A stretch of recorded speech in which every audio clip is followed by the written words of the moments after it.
Hello, আসসালামু আলাইকুম। সবাই কেমন আছেন? আশা রাখি সবাই ভালো আছেন।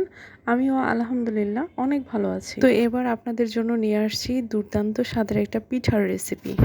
আর এটা একদম কমন একটা পিঠা। এটা হয়তোবা সবাই পারে। তবে আমার এই রেসিপি ফলো করে একবার খেয়ে দেখবেন, একটু স্বাদটা ভিন্ন পাবেন। তো পিঠাপুলি হচ্ছে বাঙালির এক ঐতিহ্যের সাথে মিশে আছে। তো আমি আজকে দেখাবো হচ্ছে পুলি পিঠা। আমি আমার রেসিপিতে আমি যেভাবে বানাই। পুলি পিঠা অনেকভাবেই খাওয়া যায়। দুধ পুলি করে খাওয়া যায়, তারপরে ভাপা পুলি খাওয়া যায়, তারপরে হচ্ছে ফ্রাই করে খাওয়া যায়। তো আমি আজকে দেখাবো হচ্ছে তেলে ভাজার যে পুলি পিঠাটা, যেটা তেলে ভাজার পরও একদম ক্রিস্পি থাকবে, মচমচা থাকবে, খেতে খুবই ভালো লাগবে।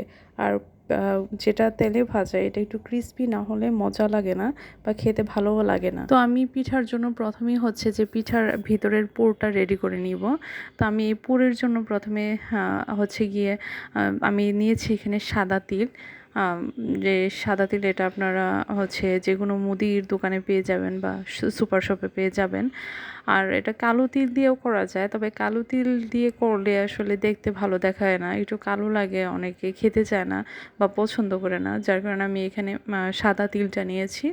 এখানে সাদা তিল ছিল প্রায় 100 গ্রামেরও উপরে।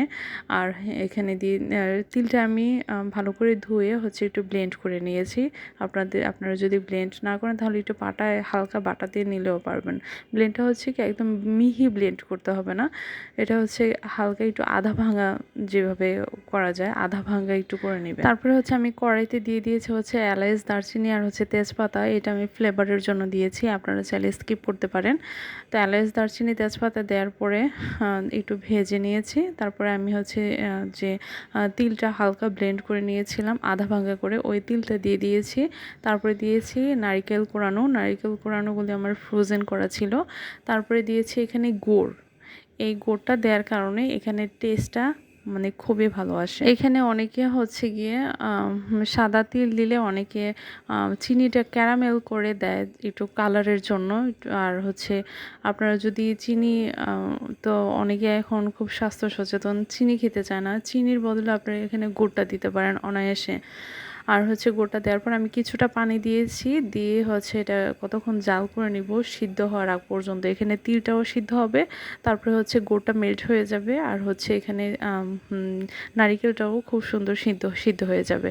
তো আমি সিদ্ধ হওয়ার জন্য প্রায় এটাকে পানিটা কতক্ষণ ফুটাবো, তারপর দেখবেন যে আর সামান্য এখানে পানি দিয়েছি, বেশি পানি দেয়ও নি, কারণ এখানে যেহেতু গুড় আর হচ্ছে নারিকেল দেওয়া আছে, এটা থেকে অনেকটা পানি আসবে। তো কতক্ষণ জাল করার পরে এই যে দেখেন আমার একদম গুড়টা মেল্ট হয়ে আর হচ্ছে সিদ্ধ হওয়ার পরে এটা হচ্ছে ফাইনাল লুক। তো আমি এই পর্যায়ে হচ্ছে উঠাই নিব।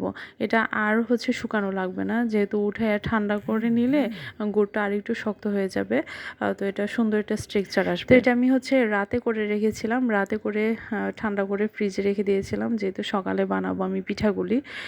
তো আমি এই অবস্থায় এটা উঠিয়ে রেখে দিব, ফ্রিজে রেখে দেবো। তারপরের দিন হচ্ছে আমি সকালবেলা পিঠার জন্য বাকি প্রসেসগুলি করবো আর কি। আর পুলি পিঠাতে অবশ্যই আপনারা খেয়াল রাখবেন আটা আর হচ্ছে চালের গুঁড়া দেওয়ার জন্য, দুইটা মিক্স করে।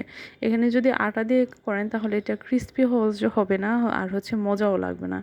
এখানে আটার চেয়ে চালের গুঁড়ার পরিমাণটা কিছুটা বেশি দিতে হয়। আপনি যদি আটা 2 কাপ দেন তাহলে এখানে চালের গুঁড়া 3 কাপ, বা আটা 1 কাপ দিলে চালের গুঁড়া 2 কাপ। এই মেজারমেন্টটা ঠিক রাখলে আপনার পুলি পিঠা খুবই ক্রিস্পি হবে আর হচ্ছে মজা লাগবে। তাহলে আটার যে একটা ফ্লেভার আছে ওইটা আর আসবে না। আমি আটা আর চালের গুঁড়াটা ভালো করে সিদ্ধ করে নিয়েছি। সিদ্ধ করার পরে হচ্ছে হাতে মথে খামিটা একদম সফট করে নিতে হবে। যেহেতু এখানে চালের গুঁড়া আটা দুইটা আছে, তো হচ্ছে অনেকক্ষণ মথে ভালো করে দুইটা একদম মিক্স করে নিতে হবে, তাহলে এটা খেতে ভালো লাগবে বা ভাজাটা সুন্দর আসবে। অনেক সময় দেখা গেছে যে এটা হচ্ছে আপনার হাতে ভালো করে মথে না নিলে এটা হচ্ছে ভাজার পরে ফুলে যায় বা এবড়ো থেবড়ো হয়ে থাকে, বা হচ্ছে তেমন একটা ভালো দেখা যায় না, ভাজার পরে সুন্দর দেখা যায় না। আর তারপর হচ্ছে আমি এখানে বড় বড় রুটি বেলে আমি হচ্ছে স্টিলের গ্লাস ছিল, ওই গ্লাস দিয়ে আমি ছোট ছোট গোল গোল করে হচ্ছে খামিগুলি করে নিয়েছি। তারপরে হচ্ছে এটা মানে এভাবে করলে হয় কি সবগুলি পিঠার সাইজ এক হয়।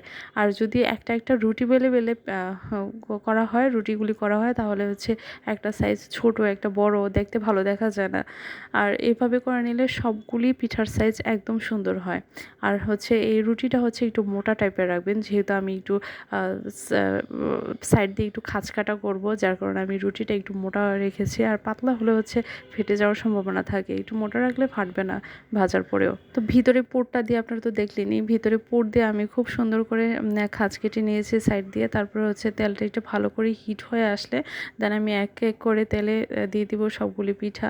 দেওয়ার পরে একটু ব্রাউন কালার হওয়ার আগ পর্যন্ত আমরা ওয়েট করব। ব্রাউন কালার হয়ে আসলে দেন পিঠাগুলি উঠিয়ে নিব, তাহলে পিঠাগুলি ক্রিস্পি হবে এবং খুব মজা লাগবে খেতে। আপনারা তো দেখতেই পাচ্ছেন, আমি একদম টকবগে ফুটন্ত তেলের মধ্যে পিঠাগুলি দিয়ে দিয়েছি। এই পর্যায়ে হচ্ছে আমি চুলার আঁচটা কিছুটা মিডিয়াম করে দিব, যেন পিঠাগুলি পুড়ে না যায়। একটু মিডিয়াম করে দিলে ভাজাটা ক্রিস্পি হবে। তো দেখেন মানে এই পর্যায়ে আমি হচ্ছে পিঠাগুলি উঠিয়ে নিব। ব্রাউন কালার হওয়ার পরে পিঠাগুলি উঠিয়ে নিলে হচ্ছে যে গরমটা থাকে পিঠার মধ্যে, এটা আর একটু ব্রাউন কালার হয়। তো আজকে এই পর্যন্তই। সবাই সুস্থ থাকুন, ভালো থাকুন, আল্লাহ হাফেজ।